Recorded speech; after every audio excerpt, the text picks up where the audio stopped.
Hi, welcome back to another edition of The Eyes of Fear, where we've been looking at the children of Israel, how they viewed going into the promised land and why they didn't get there because they looked through the eyes of fear instead of the eyes of faith. And what we've been talking about is the dangers that come along when you look at things through the eyes of fear, and then flipping that over, how do you combat that? What do you do instead? Here's one last thing that happens when you look at life through the eyes of fear, and it may describe some of you who are watching this. I hope not, but it might.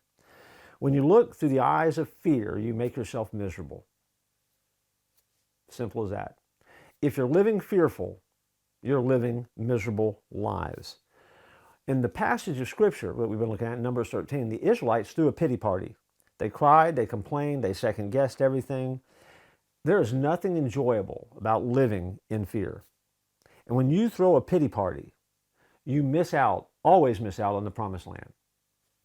Because in the promised land, you don't have pity parties. There's a principle in there. You could write that down. In the promised land, there are no pity parties.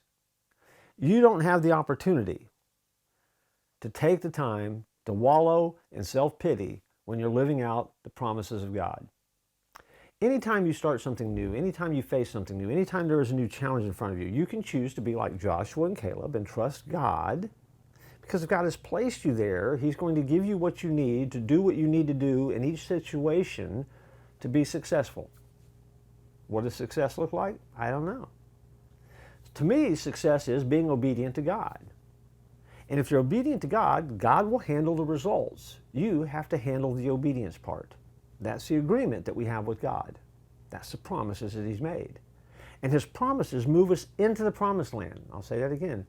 His promises are what move us into the promised land. So if you want to get into the promised land that you have in your life, then you have to do your part. Your part is obedience. God's part is the results.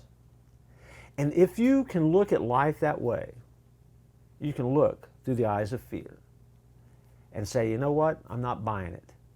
Instead, I can blink them back and with clarity look at life through the eyes of faith and see what God is going to do in the midst of whatever situation we're in. How does it happen? One step at a time, one battle at a time, one decision at a time. A bad decision doesn't mean you're disqualified unless you choose to stay in that bad decision. Keep wiping away the fear so that you can live with the eyes of faith. That wraps up this limited series. It's good advice. It's based out of Numbers 13. Go back and read the passage for yourself. Do a deep dive into the study. There is so much there. It is so rich with how not to do things and so tragic of how people missed out on God's best for their life. I don't want to live that way. I know you don't either. Let's be people of the Word who learn from the Word and keep moving forward, living by looking through the eyes of faith, not fear. Thanks for joining me in this series.